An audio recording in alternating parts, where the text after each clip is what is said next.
I'm Miriam Pritchard. I play hockey for Great Britain and England and Hampshire, Westminster, and I'm also an illustrator, Pritchard's pencil. I've always been interested in art. My dad's an artist. Claudia, my grandmother, did beautiful scenes of people on beaches, and my granddad did landscapes in oil. So I guess art was always in the family. I was always drawing as a kid. I remember a lot of holidays we'd spend kind of on beaches doing big drawings in the sand with sticks, and kind of looking at them from above. So very, very creative childhood. I realised it was so important having something other than my sport. When I had concussion, I was like trying to figure out what other things that I love doing that weren't on the pitch, and for me that was like a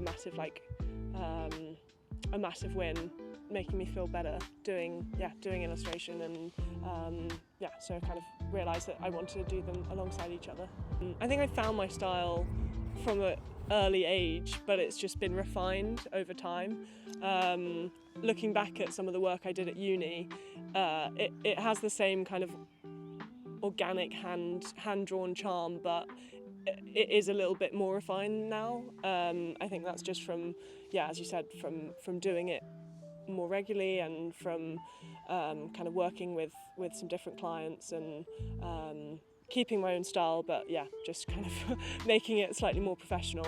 I think in some ways my art allows me to express myself, how I'm feeling, or just like an outlet of kind of looking up, looking at what I'm drawing, looking at the page, and it just takes my mind to a completely neutral space where I don't actually have to think. I love drawing on the tube because one, it passes time and I can be busy and not be on my phone, but also two, like to observe life around me.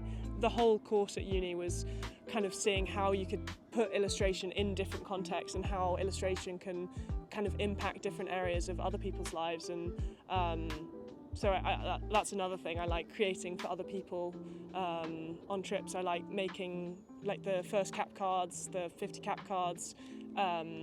Just a nice thing to kind of give to someone and for them to have something special that's been made by someone and everyone signs them, and I definitely go through periods of drawing every day, and then other times I maybe take more photos on trips, or I don't know, I'm in the game squad. Like I think it does really vary, but I suppose the more you do it, the better you get. I think I'll always have my sketchbook when I'm out and about travelling, just in case I see something I want to draw or have a spare 10 minutes. So I definitely try and draw every day, but it doesn't always happen. And sometimes you pick up the pencil and it just doesn't come. I'm like, I can't draw anymore.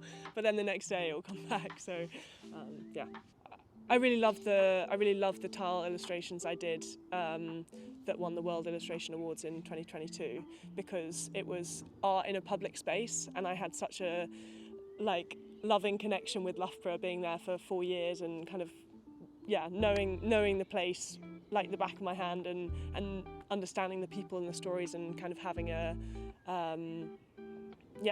having my artwork in a public place in Loughborough that people can hopefully enjoy. I'd say that's the thing I'm most proud of to date, but hopefully there's more things that I can do like that. I'd like my work to be out there more. I'm like trying this year to create more work about things that I'm passionate about. So I've started doing some more kind of football, Arsenal related work, and I'd love to get my tube stuff up and running, and maybe kind of collab with Art on the Underground and Transport for London. So there's a few projects that I've got ideas for. So hopefully there'll be more this year of Pritchard's pencil. What inspires me now? Other illustrators, other artists, going to galleries, just drawing what I'm interested about, and creating something there's such a joy to it when you make something and you're pleased with it. And I did a drawing yesterday, and I did a couple of rough sketches. I've got this new thing from IKEA where you can like pull the paper out. So I was doing a few like sketches, and then I refined it a bit more on the iPad. So sometimes there's more planning, and then for like the tube drawings and drawings when I'm away, there's not a lot of planning. It's just like what I see, because I like that kind of rough, quick quality to a drawing. I think if you go over something too much and you're trying to really like crinkle out the creases, you can lose that kind of quality, which is yeah. I think managing both is something that I've just learned throughout like school, uni, and as long as I'm finding like an hour, or at the moment Monday evenings, I'm like, right, I'm gonna sit at my desk and I'm gonna draw and I'm gonna create stuff, and as long as I put away a bit of time to do that, and then I'll like, if I don't have that time in the week, I'll always take my sketchbook. If I'm going to meet a friend or whatever, or go to a gallery, I'll take my sketchbook, and then that's also time where I can just draw and practice, like sitting on the tube.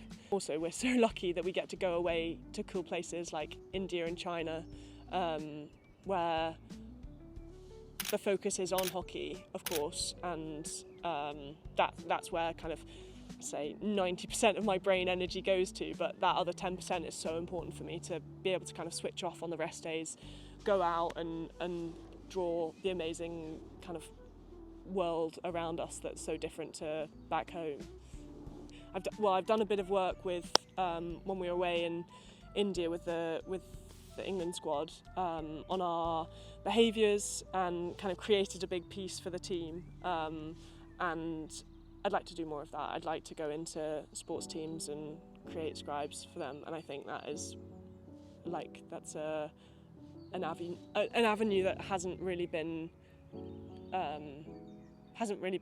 like used to its full potential. So I'd like to get more experience with that, and then hopefully when my career ends, I can transition into something that still involves both sport and art.